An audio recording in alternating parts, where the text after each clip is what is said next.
Welcome everybody to the Resistance Studies seminar, something that is being organized by the University of Massachusetts in Amherst, United States, where the Resistance Studies Initiative is working to connect academic knowledge around resistance with the knowledge of the professors of the street, the activists that are learning firsthand on resistance by struggling in different liberation struggles in the world. It's a unique initiative that is trying to be a clearinghouse for resistance knowledge and the critical support to groups that are working with building people power around in the world. Over the last couple of years, we have worked hard to connect to us fellows, scholars, interns, and affiliated people that are knowledgeable on resistance in different movements, in different aspects of resistance.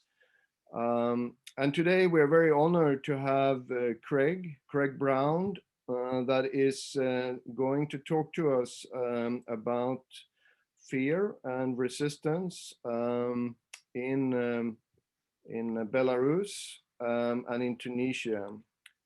Craig did his PhD on the Tunisian Revolution, and he's also worked on a number of other research topics over the years, and he's also part of the collective editing the Journal of Resistance Studies.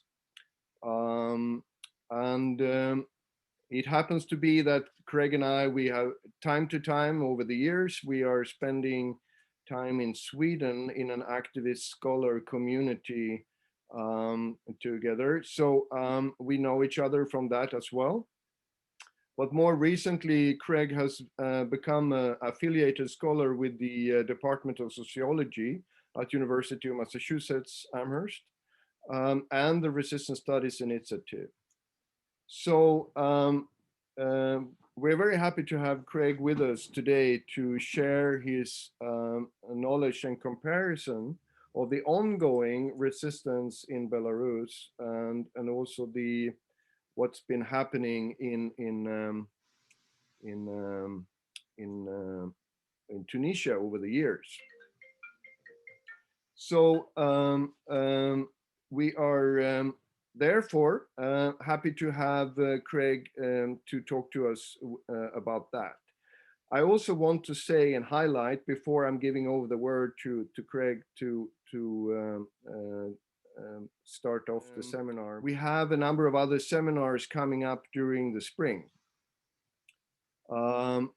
Normally we only have seminars during the fall, but we have started this year because of the situation of people getting used to webinars.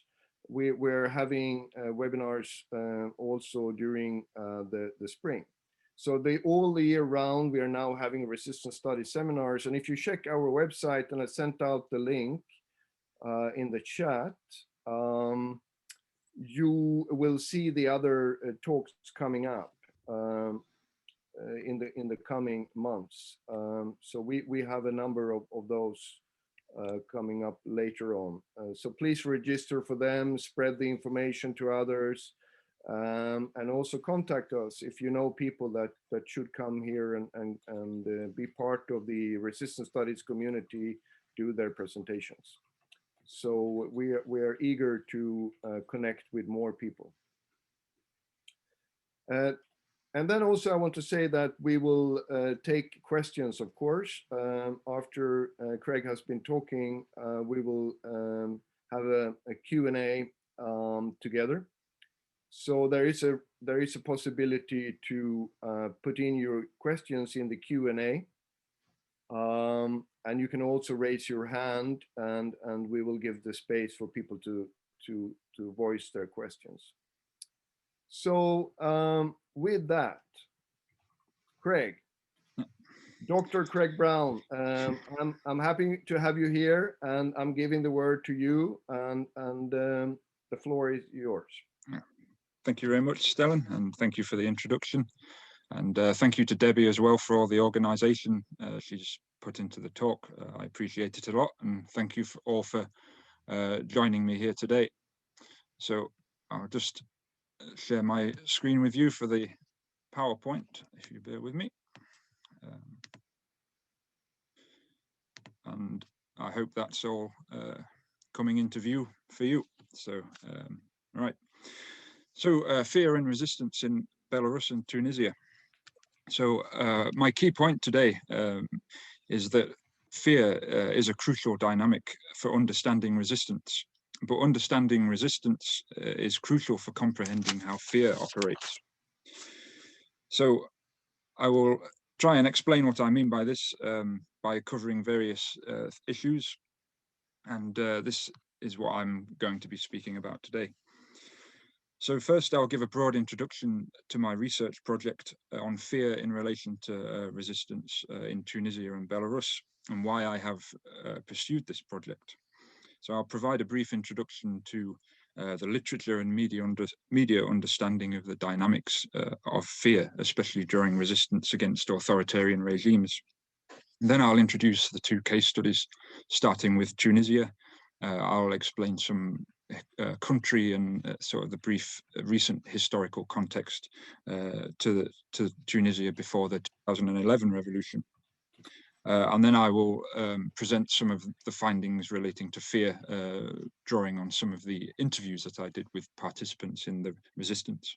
And then I'll move on to Belarus and follow the same process, give you a bit of historical background, and then sort of explain resistance in the Belarusian context and in relation to fear. I'll then recap and give you some sort of the key points from both contexts, the similarities, and then I will also highlight some of the differences because it's important to be mindful of the different country contexts. So in terms of a broad introduction to my research, the Tunisian information is drawn from my PhD. As Stellan said, my PhD research was on Tunisia. The focus was on the non-violent and violent methods of resistance in that context, culminating in the removal of Ben Ali on the 14th of January 2011.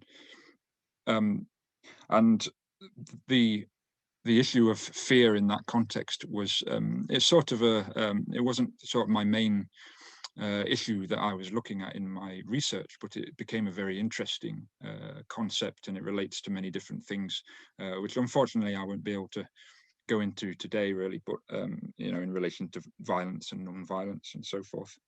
But then when the Belarus uprisings and opposition to President Lukashenko emerged in August 2020 last year, sort of the open resistance processes.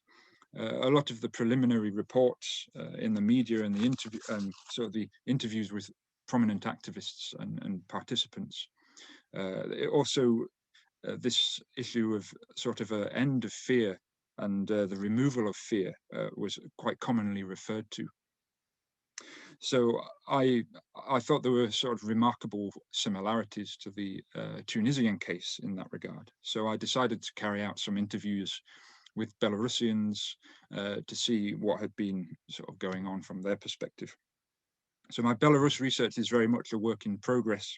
I've carried out 6 interviews with Belarusians so far on encrypted messaging apps online. Of course, it's been quite difficult due to coronavirus and various other things to sort of do research on the ground. I was hoping to go to Warsaw and carry out more research this year because there's now quite a lot of Belarusians living in Warsaw, but that hasn't been possible, unfortunately.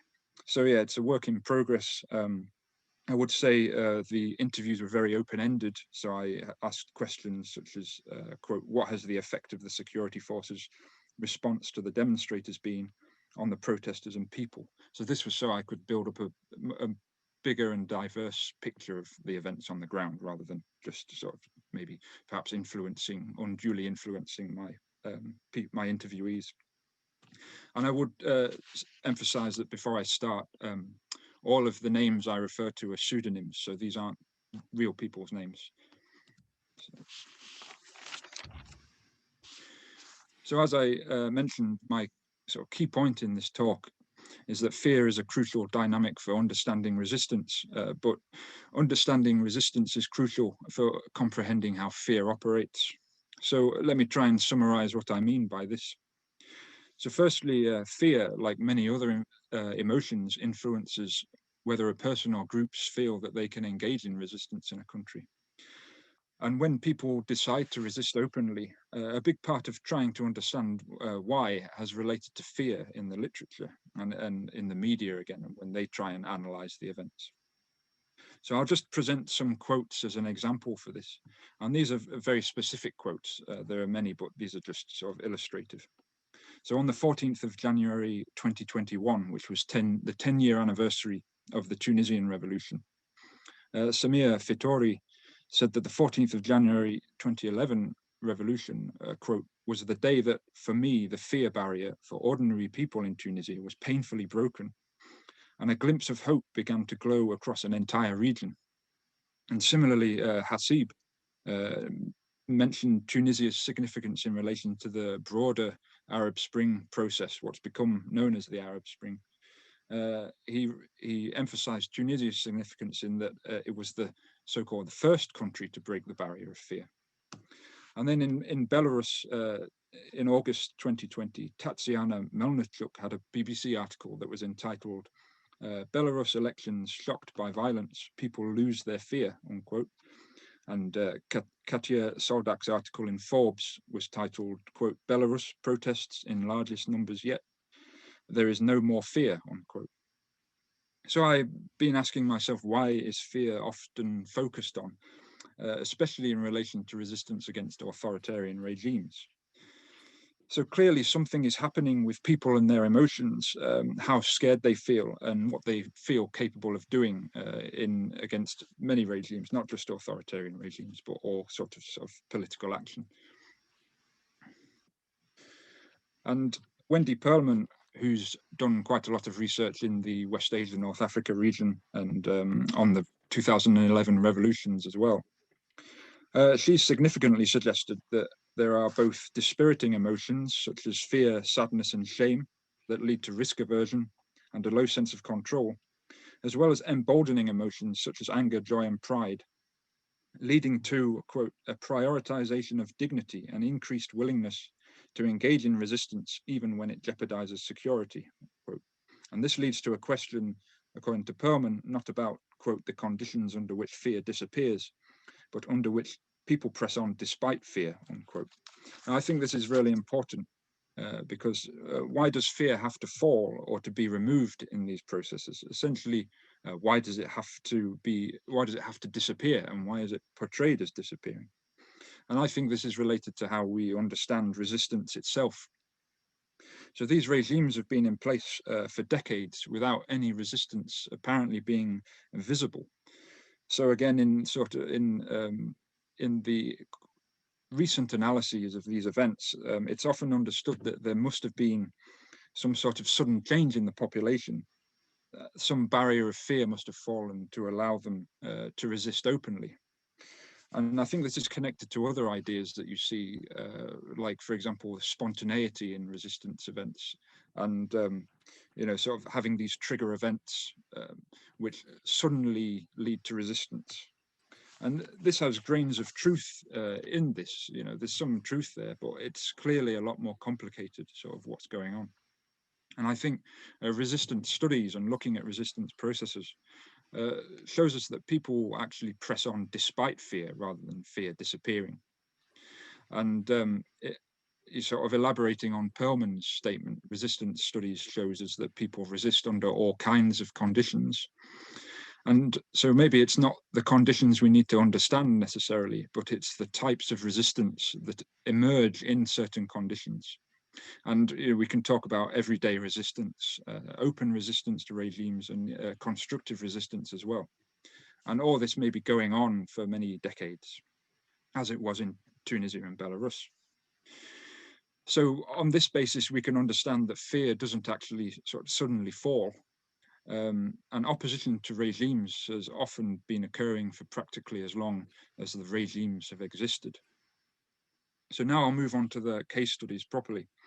And I would emphasize that I'm not saying fear is the most important emotion or process or dynamic in these resistant things, but I do think it's important to show the relevance of fear and how it has been overcome in Tunisia and Belarus.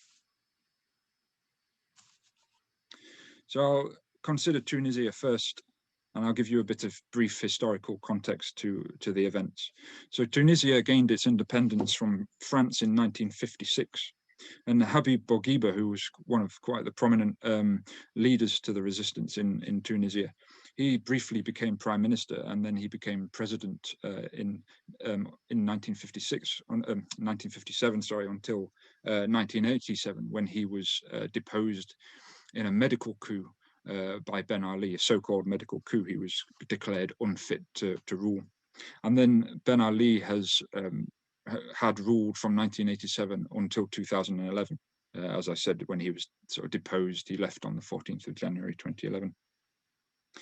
So Habib Bourguiba is often referred to as a so-called benevolent dictator, and this is because he's considered to have done quite a lot for women's rights in Tunisia, and as well as sort of upholding secularism.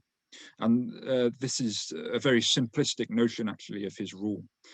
And in addition to those factors, a lot of the economic discontent and a lot of the problems that Tunisia was facing under Ben Ali, they were still present under Bourguiba. So this is a long-running sort of discontent. There was often austerity measures as part of neoliberal reforms and structural adjustment to secure loans and international financial assistance from organizations such as the IMF.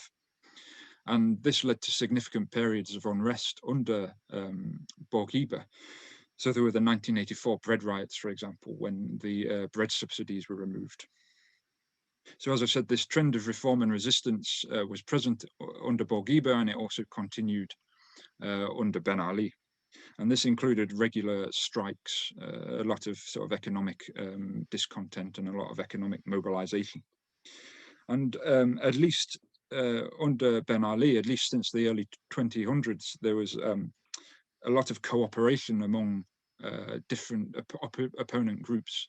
So maybe some of you know about what's happened in Tunisia after the revolution, and there's apparently a lot of animosity between secular and religious groups, but actually in opposition to Ben Ali, there was actually quite a lot of cooperation by these groups. And then there was sort of increasing corruption and the narrowing of the economic privilege around the Ben Ali family and his friends and close associates. And then the reasonably comfortable middle class were also becoming increasingly stretched by the economic problems. And this has been termed as sort of the social contract in Tunisia, where security was traded for some limited freedoms. This became increasingly tenuous. So again, I would emphasize that there was long-running resistance to both Ben Ali and Bourguiba. And I think this is important to remember when we're thinking about how fear and these dispiriting emotions that Perman has termed, how these operate. So I'd also quickly note also that there is, these are continuing problems in Tunisia. So people talk about economic regionalism and the disparity between the interior regions of Tunisia and the coastal regions. Again, this is quite simplified because there's incredible poverty in the coastal regions as well. But this is an ongoing problem, a lot of economic marginalization. Youths are often focused on as being particularly hard hit by the economic problems. There's been sort of a consistent youth unemployment of around 40% in Tunisia, and that's probably an underestimate. And this has continued as a major cause of discontent, both before the revolution and into the present. There's also still a lot of police brutality and antagonization and humiliation. And then we can link this to sort of what's considered to be the trigger of the 2011 revolution, which was Mohamed Bouazizi's self-immolation after his cart and his wares were confiscated by the police. And so this is an ongoing problem in Tunisia. And you might have heard about the protests last month. And again, a lot of this was related to these long-running problems. So what about fear in Tunisia? For some Tunisians, fear was overcome before the revolution, as I've talked about these long-running processes. Part of this was activism online and using blogs and the internet and so forth. And this is a dynamic that, at least until the recent decade, I think has maybe been overstated in its importance in the revolutionary processes. But it did seem to play a role in nurturing confidence among some people and their ability to openly resist. So I interviewed bloggers, social media, internet activists, citizen journalists such as Ashraf and Ehsan, and Lina Ben Meni, who's now sadly passed away. These were all very influential people online.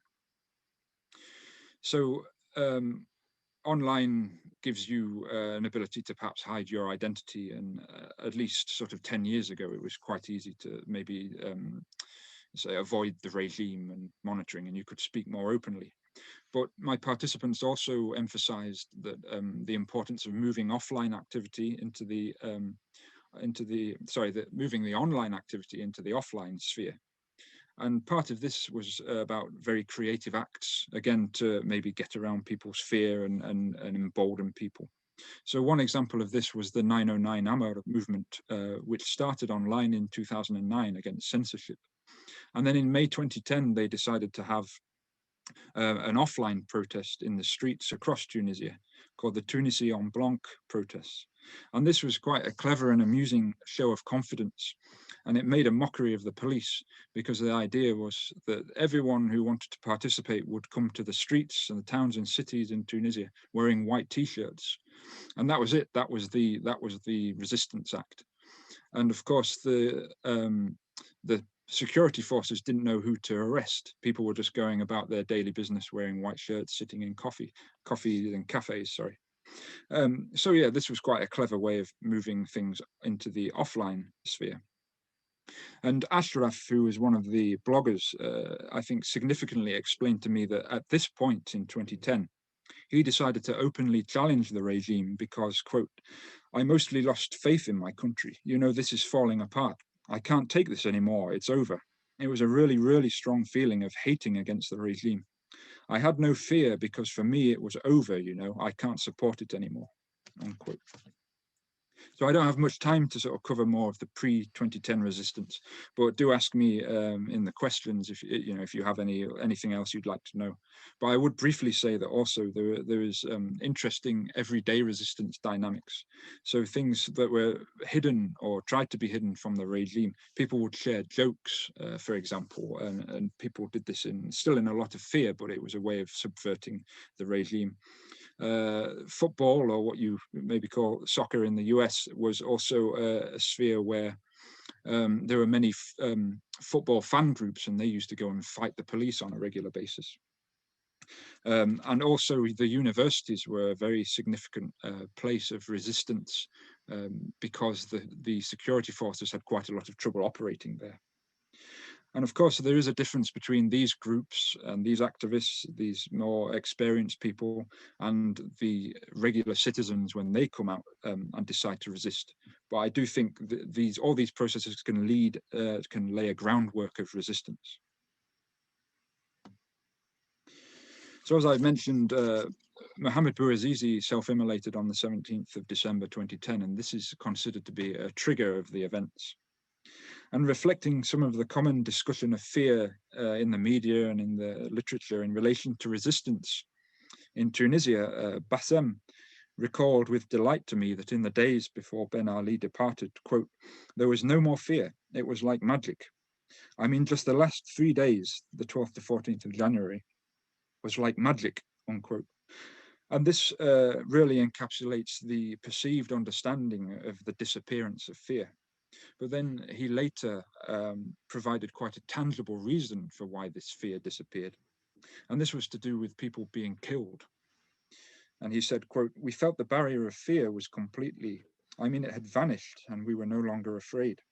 It's like when we knew that people had died in other places, the police killed people, unquote. And this is just one example again, but this link to killing was actually a very pervasive sentiment among my interviewees. Ayoub, who was an activist in Sousse, said, quote, "You can't say, it's okay, I'm not going to make anything. Most people heard that people was killed," unquote. And this was mostly in the interior regions of Tunisia, where there was a lot of fighting with the police. And then Riva in Tunis said, quote, "Personally, you know, I think when people had no more fear, it's when they saw people killed by bullets. Because, okay, you are going to kill us anyway. Why the fuck should I fear anything? You know I'm going to die, and if I stay mute, I will die. So let's talk and die," unquote. And then Bassem again, he said, quote, "We are not worth more than them. Our blood is not worth more than the blood of these people." So we were in a risk it all type of situation. When we heard about the first victims, people who died, who were shot at, this is something we could not take anymore. I mean, one baby was shot actually, just 2 years old, unquote. And of course, some of these stories might have been confected and they might be myth, especially about this 2-year-old child. I could never find out whether this was actually the case, but it doesn't really matter because it still had the same effect of causing outrage among the population. And so this passion, I think, this anger at the killings really overrode the fear among people. And of course, people were also maybe taking a calculated risk. And perhaps this was conscious, you know, they decided I wanted to take the risk, but there were other ways it was emboldened. And you could maybe read a lot about how individuals act within crowds. And when people join crowds, they have the sort of the confidence of the masses. So even if the fear is still there when they're acting in unison, this might help too. Nazir, who was in Tunis on the 14th of January, the day when Ben Ali left and there was a big demonstration, he said to me, quote, "When I took the metro, the whole people were looking, afraid from one another. You say that, should I protest? Is he a spy? Is he going to report later on that I," unquote. But then as he got closer to the capital, riding on the tram, he said, quote, "I was hearing people were calling, demanding freedom. I heard that from the metro. The people is alive."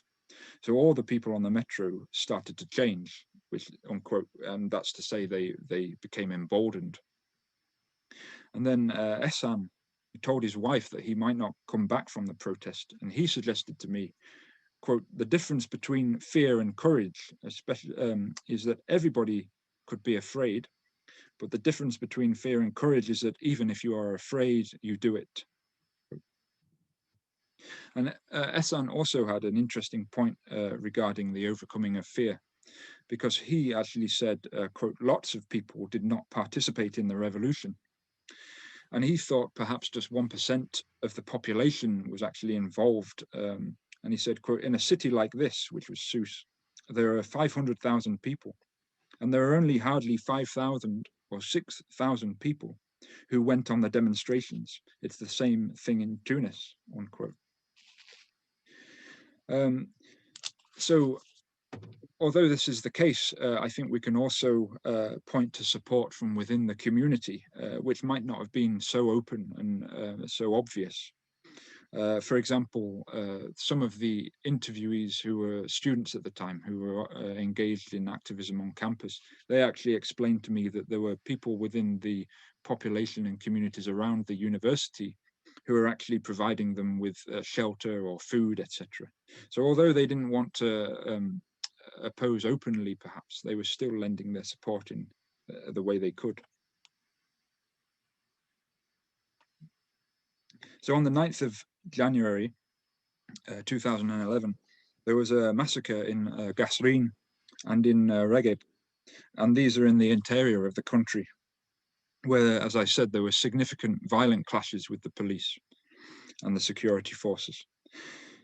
So this actually led to quite significant mobilization all across Tunisia, but also more significantly in the coastal regions. They'd already been demonstrating in these areas, but these massacres led to quite a lot of anger. and the large-scale demonstrations, which most of the pictures you'll see of Tunisia and the revolution, these large-scale demonstrations. So Riva, he said, quote, started seeing people which have never talked about politics in public. They started to insult the regime, quote. And he said, or he witnessed the youths in the poorer areas of Tunis coming out, and they started rioting. And he said, quote, when I saw that, I told the guys, oh, the ghetto is out. Ben Ali is fucked, unquote. So these processes are incredibly complex, and there's obviously various emotions at play and factors. But I think this link between the regime's violence and people overcoming their fear, this seems to be a very crucial one. And I'll try and explain why this is the case. So firstly, there is the simple solidarity with others, which I've touched upon above. And secondly, which I've also touched upon above, is that there was some sort of do or die situation. And in a sense, a lot of the interviewees felt they had nothing to lose. Now, this relates to the immediate violence of the situation and the violence that they were facing. But it's also about the helplessness about their life circumstances and their impoverishment. Many felt they already didn't have much to lose. They didn't have jobs, they didn't have security in their lives. And related to these factors, I think, is a significant phenomenon, which is in terms of how the outrage at violence seemed to create a sense of unity among Tunisians at that time. And this actually placed the regime outside of this new or renewed sense of Tunisian identity. So consider this from Emna, who said, quote, mainly the thing which pushed me to act actually was seeing, we didn't really used to seeing people who are bleeding. We're not used to that. We grew up feeling safe, relatively safe in this country. We know we are in a dictatorship, but we are not used to seeing blood. We are not used to seeing people shot in their head, their brain just coming out, unquote. So more than this, I think, is an understanding how violence was almost and somehow literally foreign to Tunisia. Riva said that he, quote, posted a video saying, look at what these pigs are doing to us. Even the French colonization, we were not treated this way. Look how they are beating our mothers, how they are violating our homes, unquote. Now, this is probably an understatement regarding the French colonial period and even the level of brutality under the regimes. But again, still, it's a bit like the story about the 2-year-old. It sort of plays into this myth. And Emna continued saying, quote, we used to see things in Palestine and Iraq, but it was foreign to this country. So for me personally, I feel like we weren't in society. So that was the main reason, quote. But Emna's sense of exclusion from society, as society as represented by the Ben Ali regime, I think actually led to another phenomenon, which can be described as a strengthening of unity outside of the parameters of the regime itself. And that makes fear a sort of a secondary concern of whether to act or not. So you should consider that Emna was just 19 years old at the time, and her mum was terrified, but she said, quote, I just don't care. They're going to shoot me, so be it. I don't care, you know, just this sense of indifference. And if other people are dying, why not me? So this increased or strengthened the unity, and it exacerbated this shared indignity that people felt. And I think this is crucial for understanding how fear was put to the side by people. I'd also briefly comment that the regime was also perceived as cowardly, in marked contrast to the Tunisian opposition and the Tunisian resistors. So even not just the violence, but also of the security forces, but also Ben Ali himself, when he appeared on screen, he was considered to have become increasingly visibly concerned and worried about these protesters and sort of desperate to sort of solve the situation. And this didn't really play in very well to the narrative. So I'll provide a quick recap then on the main strands from my Tunisian interviews. And this is that resistance to the Ben Ali regime became increasingly open in the decade before the revolution. And this was at least among some activists and more experienced people. There were student groups in the universities who had a long-running history of resistance, including against the French colonialism. So these are established trends of where you can find resistance occurring and opposition, often along ideological lines. And such individuals and groups, I think, provided good role models for others, so-called ordinary citizens, when they decided to come out and resist. Tunisian citizens generally were seeing the risks that were being taken by others, particularly in the interior regions of the country, as well as the protesting and the rioting against the police in these areas. And then many Tunisians felt outraged by their fellow citizens facing such severe police brutality that they felt compelled to act. And this is despite their fears and any risk to their own lives. So I've finished with the Tunisia section now. I'll be returning to it in the comparisons, but now I'm going to talk about Belarus and the situation there.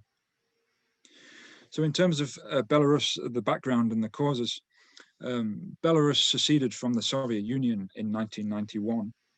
And after a new constitution was introduced, they had their first and only free elections in post-Soviet history. And the reason they were the first and only ones were because Alexander Lukashenko, won, and then he's had power ever since. So Lukashenko was an agriculturalist, and he was at the time considered to be a bit more down to earth and someone who identified with the people. And I think his rise in the post-Soviet period is perhaps quite understandable, because he'd vowed to fight corruption, and he promised stability at a time when many of the post-Soviet countries were facing a lot of uncertainty. There's a lot of economic upheaval going on in these countries, structural adjustment, as I spoke about in Tunisia, severe unemployment, and an end to economic support from the government. So this created a lot of uncertainty. But since 1994, Lukashenko, he's expanded his power, and this includes through political violence against his opponents. So Lukashenko is referred to as Europe's last dictator, but I think it's more accurate to refer to him as Europe's oldest dictator, especially if you look at some of the processes that are going on now in Europe. So despite the regime being very brutal with its opponents, like in Tunisia, there's always been resistance present in some form. And as I said, this is not to play down the fear that's been created or the brutality, but the resistance has been there. There's a group called Charter 97 that used to promote human rights. In 2006, you had the Cornflower Revolution, or the so-called Jeans Revolution, in the wake of the 2006 elections. There's a youth movement called, there was a youth movement called Zuba, and they were sort of inspired from the Serbian group Otpor, which you might have heard of. And they suggested during this 2006 revolution of wearing jeans on the 16th of every month as sort of a symbol of remembrance for people who'd been enforcibly disappeared. So you might, of course, recall the Tunisian Blanc protests. And again, I think this had a similar effect, sort of, how did the security forces know who to arrest when everyone's wearing jeans, perhaps. They had other elements of resistance too. So in 2005, the Belarus Free Theatre Group was established, and then in 2010, after the election, there was further protests, and then in 2011. And these were partly inspired by the so-called Arab Spring, but then again, Belarus also had its own problems in the form of severe economic discontent.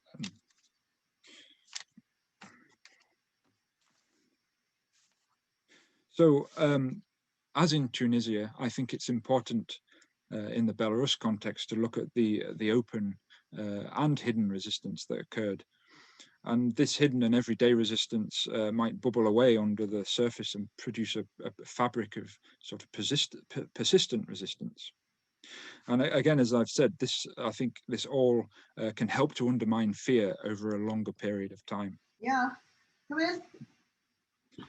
So I'm not on. So come in. elections are a common point of unrest. So in 2020, it was no different. So during the presidential elections, sorry, I just need to send a message for on Zoom. Yeah, sorry. So yeah, the elections have been a common point of unrest, and the 2020 elections, the presidential elections, were no different.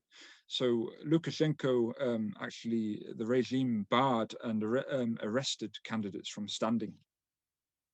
And there were many, the presidential candidates were quite a diverse group to begin with, but then by sort of August, you had a coalescence of opposition under Svetlana Tikhanovskaya. She emerged as one of the prominent figureheads among the candidates who were standing for election. The common theme at this point, before the presidential election culminated on the 9th of August, was the intimidation of campaigning. And the rallies became an increasing sight where hundreds, even thousands of people who opposed Lukashenko and who were outraged at the arrests, they were gathering and openly opposing the regime. And then on 9th of August, there was an election, an exit poll for the election. And this declared Lukashenko as the winner. And so this, by a large degree, so this was seen that he's probably stolen the election, and there's been a lot of fraud. So there were immediate protests, and there was a swift clampdown on widespread brutality among the Belarusian security forces in response. And at this initial stage, soon after the events, in the media again and some of the more immediate analysis, it's been suggested that this brutality was ineffective in suppressing protests. And it may have actually made the Belarusians more determined to resist Lukashenko's regime. So interviewee Nadzieja said to me that a main cause of the substantial demonstrations was, quote, of course, violence, an extreme level of violence, especially in the days after the election. So I'm going to try and play you a brief video, and there probably won't be sound to it, but I'll just trying to give you a sense of the violence that people have faced. And this is a video from November, but it still gives you a good idea, I think. So hopefully this has appeared on your screen.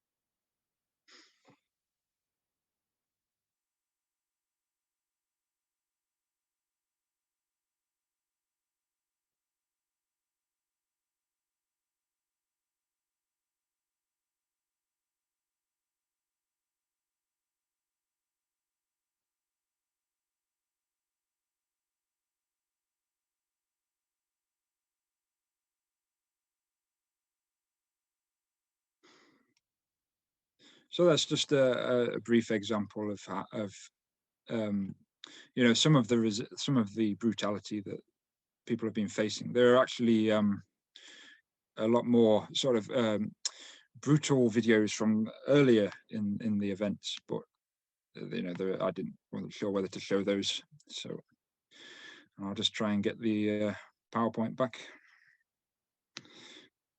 Yeah.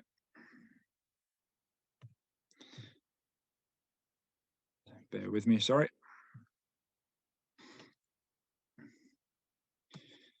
Yeah, so hopefully you can all see this again. So what about fear in Belarus? So fear again is not the only dynamic, but it has been commonly discussed in the English language media, and including in Belarus English language sites such as Belapan. There have also been statements from people involved, some of the main organizers and some of the ordinary people who have been involved that, you know, have sort of focused on fear. So the Belarus events certainly show the complexity of discussing fear in relation to resistance. But I think it has certainly, you can certainly say that it has actually remained among the resistors. So presidential candidate Tikhanovskaya left Belarus for her own safety and that of her family. But she also said, quote, "You think I'm not afraid? I'm afraid every day. But I get up, I summon my will, I get over my fear, and I move forward," unquote. And it appears significant that on the 21st of August 2020, she said, quote, "Every person in our country feels fear and is scared now, but it's our mission to step over all our fears and move further," unquote. And yet, only 8 days later, she said, quote, "The Belarusian people are not afraid anymore. We will win."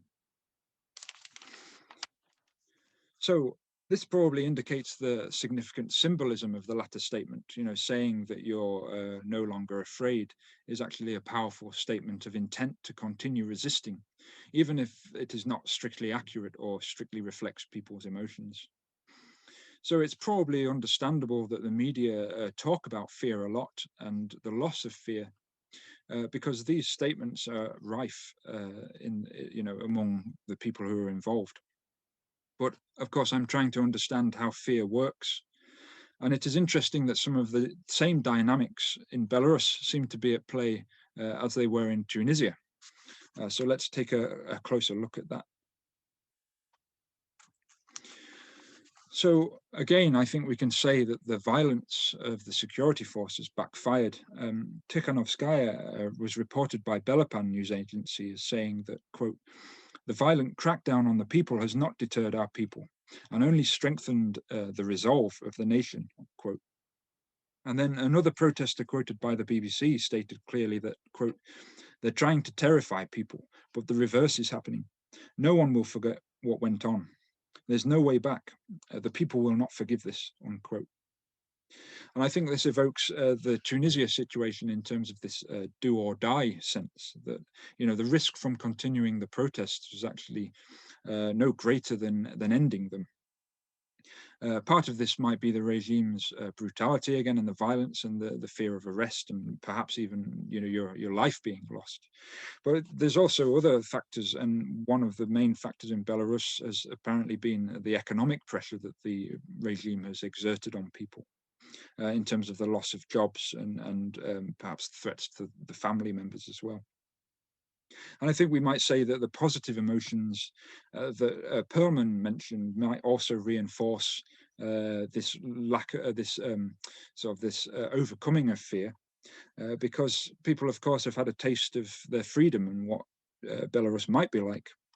Abdur Rasulov reported one protester as saying to him, quote, "We can breathe freedom for the first time in our lives," quote. So once more, as in Tunisia, there was considerable unity among the population in Belarus, the ones who were protesting. And again, this regime violence, this level of brutality seemed to enhance this coalescence of unity among the people who were resisting. So a correspondent in Minsk, the capital of Belarus, stated, quote, "They wanted to teach people a lesson not to protest, but they got another result. Never in the history of Belarus have we seen such united actions," unquote. And I think, again, you get this sense that the sheer brutality of the regime in dealing with with the protests and the opponents actually separated the regime from the nation, facilitating this so-called emergence of a new Belarus. So the same Minsk correspondent said, quote, "We have such a feeling like the Belarus nation has been born." And I think at this point we should also remember Emna, the Tunisian interviewee, who said that the violence of the regime was somehow alien to the society. And similarly, my interviewee Nadzieja suggested of the violence in Belarus that it was also an alien thing And he said, quote, "The Belarusian society never encountered such a thing," unquote. And then my interviewee, Leonid, believes that the Lukashenko regime's response was, quote, "the most brutal response in all independent history of Belarus." And building on this sense that of a new sort of society coming out of this unity because of the violence, Leonid said, he explained how the violence, quote, "made the social contract between Lukashenko's regime and the Belarusian people null and void. Now everything associated with Lukashenko is simply rejected by the people. The flag, the anthem, overall his policy," unquote. And this leaves Lukashenko, he said, in, quote, "the parallel reality." And as I briefly mentioned in relation to Tunisia, but again is perhaps even more prominent in the Belarusian case, is it concerns the security force loyalty to the regime and their perceived cowardice. So many veterans of the Belarusian military and security forces who actually expressed their level of outrage at the regime's actions. And there was a phenomenon of former members actually throwing their uniforms in the bin and then posting these pictures on social media. Even more than that, there's actually been resignations from the police force and police members and security force members leaving the country. And at one point, there were efforts to raise economic assistance from among the opposition to help the defecting police force. So this also plays into a sense that the regime itself is scared and it's also losing its support. Tikhanovskaya, soon after the election, said the regime, quote, "is shaking with fear. Strikes have driven the dictatorship into a corner, wounded in the very heart. That's why they are trying to divide you," unquote. And I think this is probably a very potent realization when the opponents realize that your opponent is quite scared. There's also been a phenomenon where women in particular have tried to tear off the masks of the security forces while they're aggressively arresting people. And again, the police are then sort of seen as very cowardly compared to the protests. I'd also like to play you another brief video again, because this is quite an interesting phenomenon. And again, there won't be any sound, but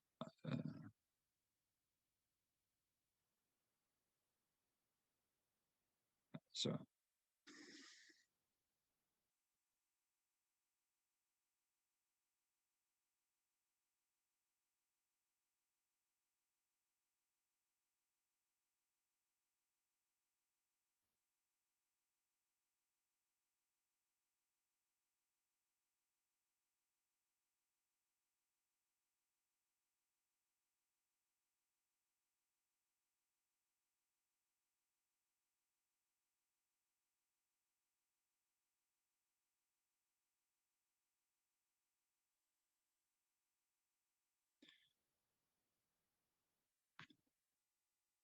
Yeah, so I've just stopped the screen, sorry, but so now the PowerPoint should be back.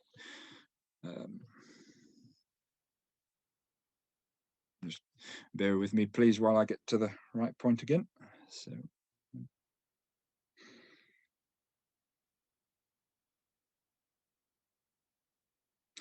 Yeah, so of course, unlike in Tunisia, in Belarus, the dictator has not been removed as an instant or immediate goal, and nor have the elections been rerun in the country, which was another sort of early demand.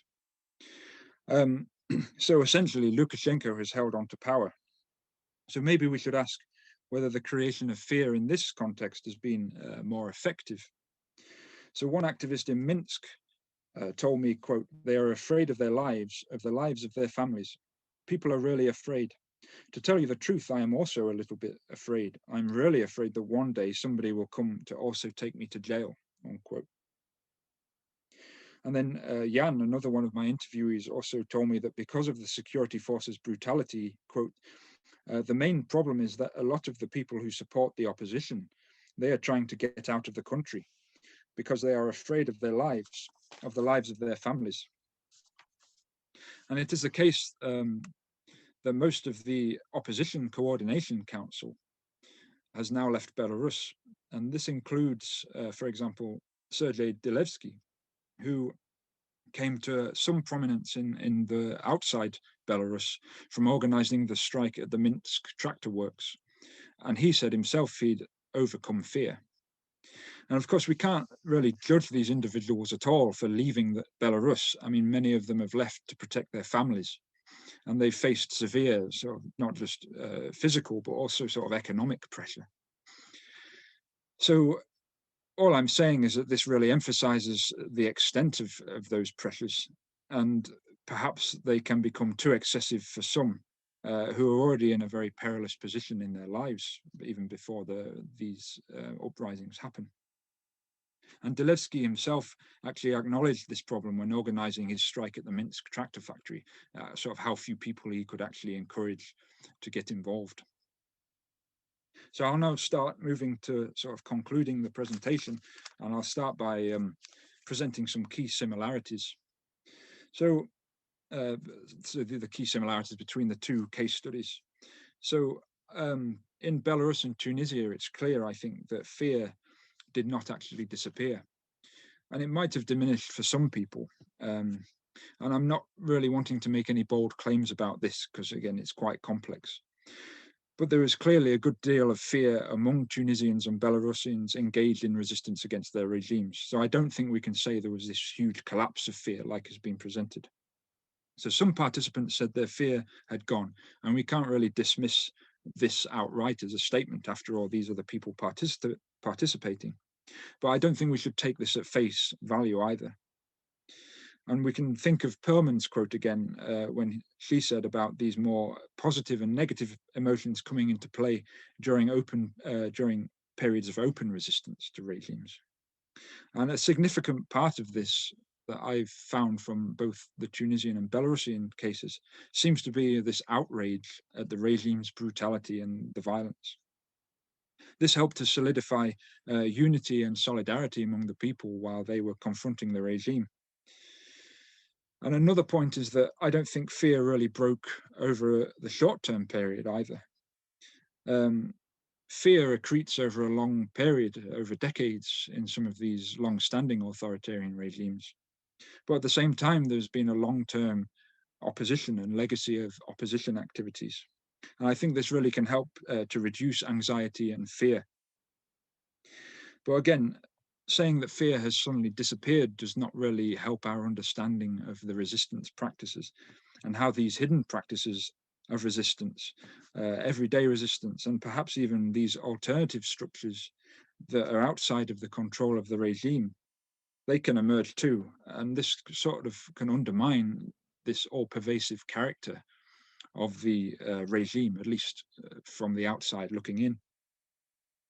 I would also emphasize that we're dealing with human emotions, of course. So this makes it incredibly complex, really, to get to the bottom of. So there will be individual responses, and there'll be different group responses, how people act when they're in groups. And there'll be also various emotional reactions to being acted upon by the regime in terms of the carrots and sticks that they might offer you or, hit you with. So I wouldn't claim I have reached a full understanding of these processes, but I also don't think we can really simplify these processes either.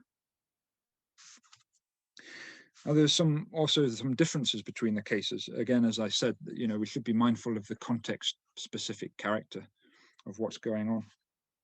So the main and really simplified difference is, of course, that Ben Ali was deposed. He left Tunisia, whereas Lukashenko actually remains in power. So on the surface, we might think that the violence has been effective in the Belarus case in terms of curtailing the open resistance. And this is also despite the apparent backfire of violence in both cases in terms of solidifying unity. So I'm not really prepared to make a judgment in terms of how this is linked to fear, because the situation is too complex to reduce to one factor.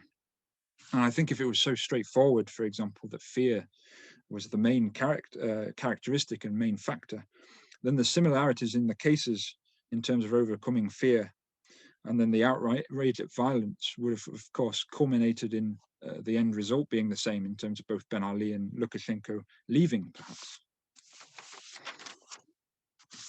I would also maybe complicate things further, but I think it's important to do so, and point out that on the day that Ben Ali left, on the 14th of January 2011, there were the big demonstrations in various Tunisian cities. And in Tunis, there were snipers who indiscriminately fired into the crowds. And the protesters were then dispersed with force, and people were killed and seriously injured. And after this, after Ben Ali had left, there was a period of 3 or 4 days, which one of my interviewees called the black box days. And another interviewee called it, quote, the beginning of the illusion, quote, which is when the revolutionary forces were somehow knocked off kilter and the embedded regime elements sort of recovered their control. And then there was looting on the streets, and there were unknown militias sort of roaming around. And the police forces, the security forces, also disappeared. And again, it's been suggested that this was intentional to make the population fearful again. And I think this shows that these emotions don't just disappear, and they were also manipulated in the revolution, in the post-revolutionary period, to a great effect. And meanwhile, in Belarus, the large-scale resistance has appeared to have ended. But also the resistance has become highly decentralized and localized to the level of districts and streets and even residential blocks. This was actually already ongoing in August, in early August, soon after the protests began. And Leonid explained this process to me as, quote, every district has its chat. They try to gather every evening between 8 and 9 to show their position, to show their attitude to the current situation. From the beginning, even in local districts, it was quite massive events, unquote. And then on the 29th of November 2020, you had this March of the Neighbors. And this was decentralized demonstrations across Belarus in the local neighborhoods. And like in Tunisia, also, this sort of stretched the security services as one sort of immediate outcome, at least. And I think this decentralization can also play into local and everyday acts of resistance and constructive resistance, and sort of interlink these processes in building alternatives that are outside of the control of the dictatorial system. And those engaged in open resistance can then also operate closer to these sort of less visible support networks and these tacit support networks. So again, when I mentioned the universities in Tunisia and the population around the universities, sort of lending their assistance to the resistance, but less openly. And I think this low-key resistance might provide a stronger sense of solidarity and security and confidence in the long run, which counters fear and allows the resistance to Lukashenko to be maintained over the long term. So I think I'll leave it there and maybe go to your questions.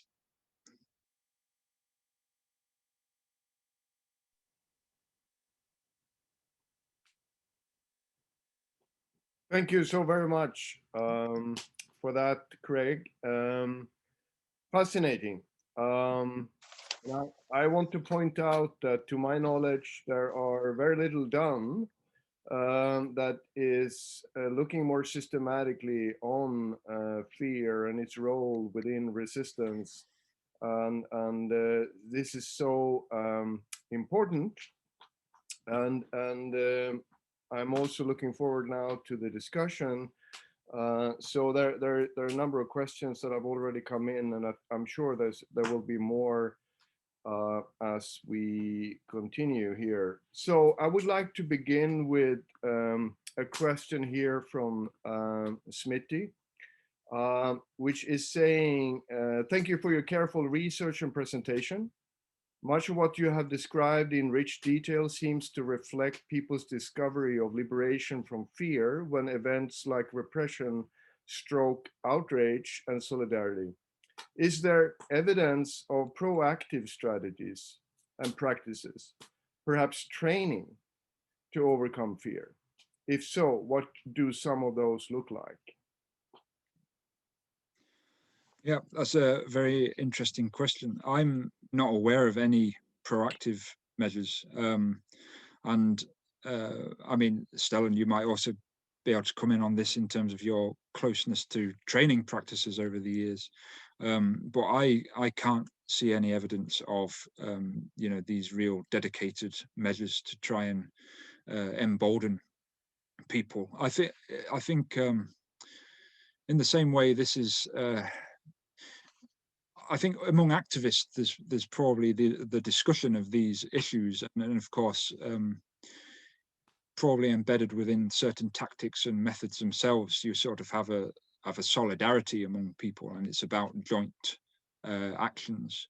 And I think this is very important in understanding how fear can be overcome. As I said, when you're acting in unison, this can embolden people naturally. But although I'm sort of skeptical of this idea of sort of spontaneity and sort of these sudden loss of fear, I could imagine that in these mass events, it's sort of an organic process of seeing how other people are acting and seeing other people acting, and then being encouraged yourself.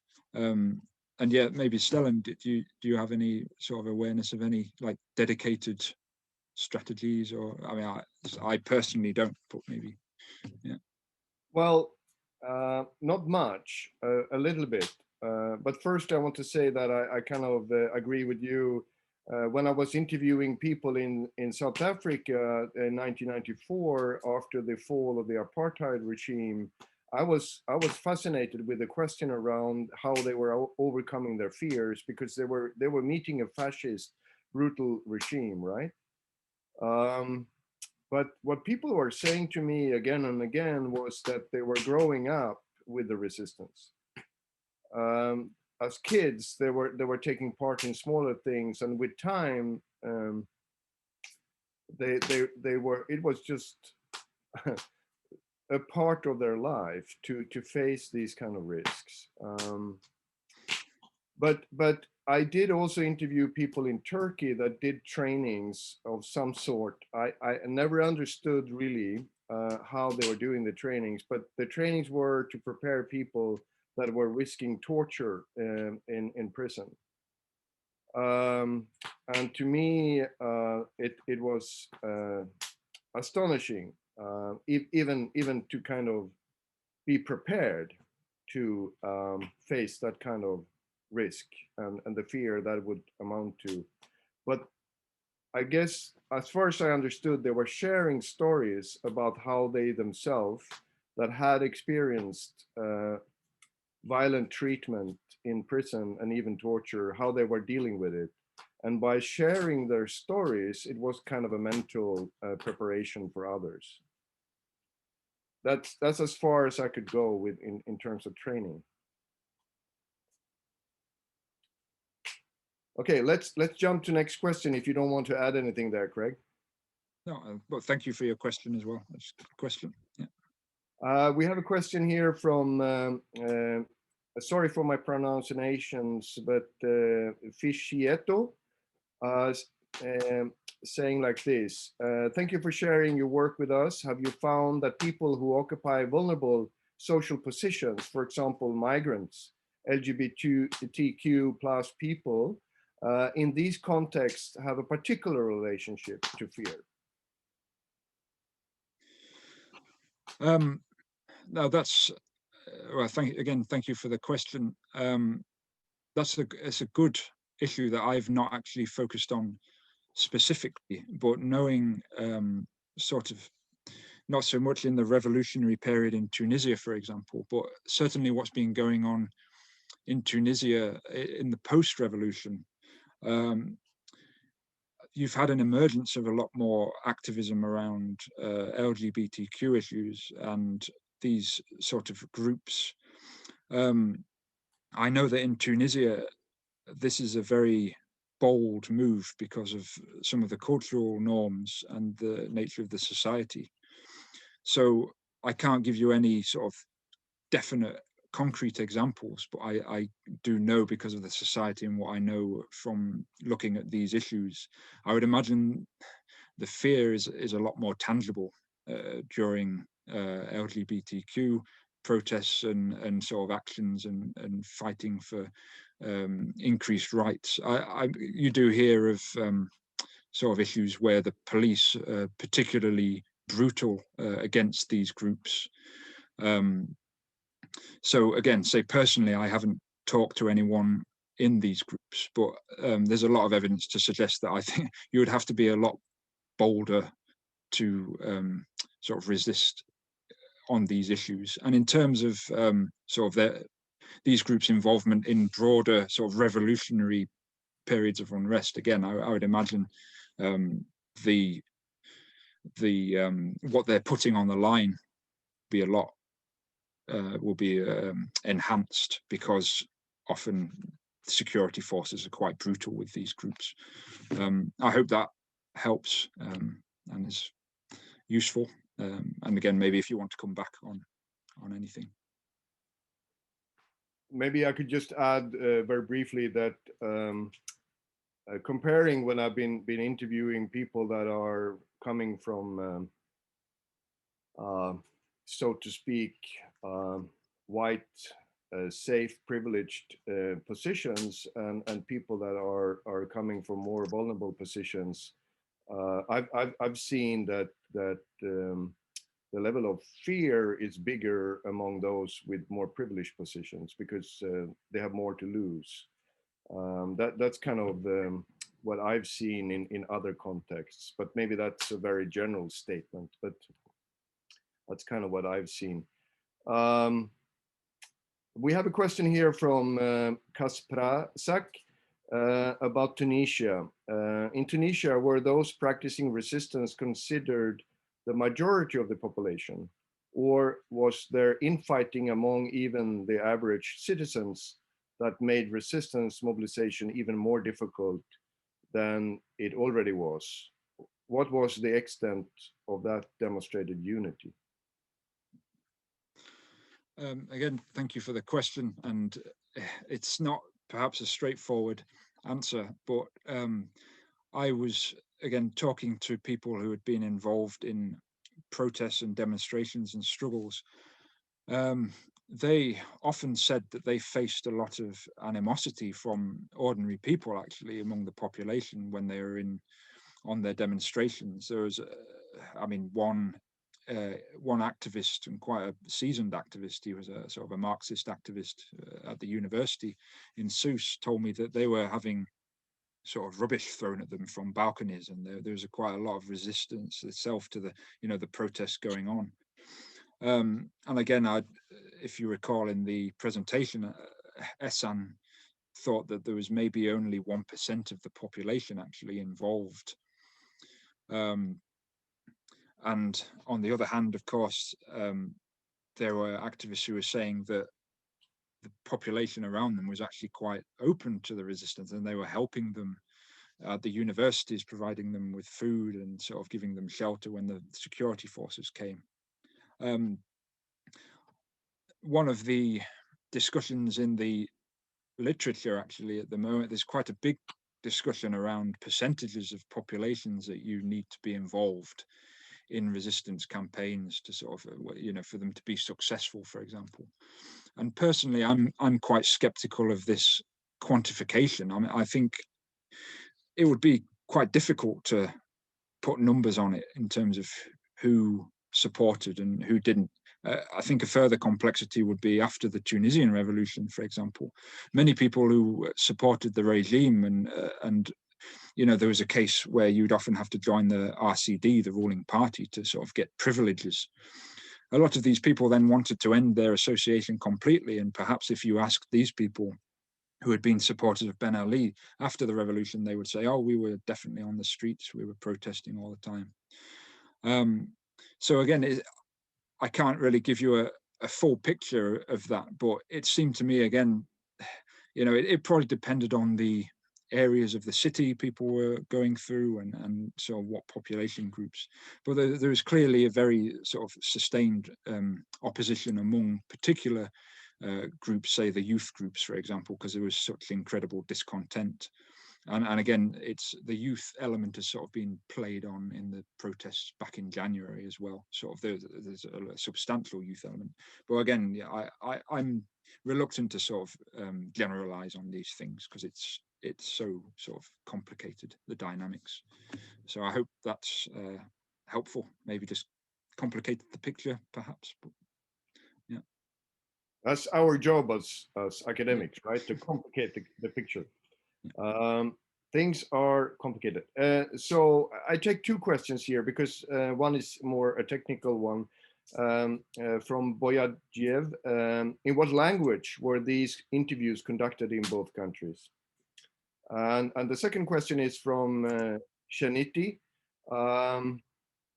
Thank you for a thought-provoking presentation. There is an accepted opinion that Tunisia's protest movement succeeded thanks to an organized, so to speak, civil society. Established non-state organizations with a history of resistance, such as the century-long labor union and feminist movements. Did you observe a similar pattern in Belarus, or was it just a movement of ordinary citizens? So first on the language question, and say thank you for both questions again. Language in Tunisia, I conducted them in English, but some of the interviews were conducted with a translator. So I was interviewing people who could only speak Arabic, and someone was helping me translate with them. I have tried to, well, I'm learning Arabic as a constant process, and I was at the time, and yeah, that's sort of an ongoing thing. Belarus, I conducted them in English as well, and I was quite surprised how willing people were to speak to me in that regard when I contacted them through some of these encrypted applications. And it didn't really seem to be a barrier to getting good information, but it's often a question I'm asked, and of course there are issues around you know, your access to certain groups if you can't speak the language of the country. But I think it was generally quite a successful process in that regard. And in terms of the organized civil society and these sort of elements, well, Tunisia first, in a lot of the analysis, the UGTT, the established, sort of the official trade union in Tunisia, and some of these civil society groups are often focused on as being quite significant to the processes and to the resistance to the regime. And again, the word complexity, my sort of findings on this point is that these organizations were also, they were quite close to the regime in some regard, at least in sort of the more, the higher up echelons of these groups and the sort of the feminist civil society actors. I know in Tunisia, it did give some people a lot of experience in imposing the regime, but I think, again, I say it's complex. I think there are a lot more important perhaps dynamics in the Tunisian Revolution in terms of grassroots groups, just these sort of groups in society who felt deposed, who perhaps hadn't really organized their resistance on a formal basis before. You also had student groups at the universities, which also sort of fed into the resistance. And I think some of these groups are also actually quite overlooked, some of the organized student elements as well. So again, there's quite a diverse picture, I think, of who was involved and perhaps some of the allegiances. In Belarus, it's not really an area that I've looked into too much because I've only sort of carried out 6 interviews, so my information is a bit limited in terms of you know, who's been involved in organizing on a more formal basis. But again, my understanding is perhaps that it's been on. There's been more of an emphasis perhaps on individuals like Delevsky at the Minsk tractor works. There seems to be quite a lot of resistance outside of these formal civil society structures. And again, a lot of this is to do with you know, who controls what and who's loyal to to who in the regime and in the regime structures. But again, hopefully I'll maybe get a better picture of that as my research continues. So, yeah. Thank you. We have two questions from Ara Eva that is pointing a little bit beyond your comparison between these two countries. So I think they're fitting for now to when we are approaching the end of the discussion here. So it goes like this. What are the factors that can influence open resistance in general in Russia versus Belarus? And then the second question is more specifically Russia. What can you say about resistance in Russia and any prospects for this movement in that country? Well, yeah, thank you for the questions. So it's a bit beyond my expertise in this particular field, but I think many of us who are interested in resistance have been probably looking at what's been going on in Russia over the past months, and perhaps quite inspired by that. I mean, I think, as in Belarus, my sense in Russia is that fear again would be a very significant variable. I look at some of the actions of the security forces there, and they seem to be very brutal, and they have a history of clamping down quite severely. I mean, I think it's difficult for me to sort of say what other factors might be at play, because as in the Belarusian context, I think it's very difficult, and it will depend on the country specific character. Something that has interested me about Russia, going back in time a bit over the past few years, is that when we think of constructive resistance and these alternatives, I know that in St. Petersburg, for example, there's been quite a diverse resistance building up around sort of marginalized groups issues. And again, you're thinking of LGBTQ and these, and sort of just despite facing intimidation from neo-Nazi groups, ultra-nationalist groups, people have still sort of trying to find and build these spaces outside of the regime's control. I know open resistance is important, and the mass demonstrations were very inspiring in Russia to see these images. But I also think maybe we shouldn't sort of see that as separate from these other processes. And again, it's a slow build-up. I know it seems like something was maybe happening of significance in Russia over the past month or so. But I think if we want to look at the longer-term processes, we may need to look at other activities on the ground outside of this open resistance. So I hope that's of some help. And yeah, absolutely. We're running out. Yeah, we're running out of time, and thank you so much for all this, Craig. There are now two people that wanted to ask questions directly, but unfortunately, because of time, it's not really going to be possible. But if you post your questions in the chat, we can try to get to them, or I'll try to convince Craig to get to them, and we can get back to you. And that actually also brings up the next thing here, and that is that if you subscribe to our mailing list, you will not just hear about coming webinars like this, but you will also get information about when the video is up with Craig's talk. So you can revisit and you can spread to others. And there will also be then a possibility of Craig getting back to you if you have questions that we didn't really have time to approach here. I haven't asked Craig if he wants to do that, but no, it's fine. Yeah, okay, great. So that's a possibility, and also there are more talks coming up, and I wanted to just very quickly share with you the screen here. where you see the coming talks.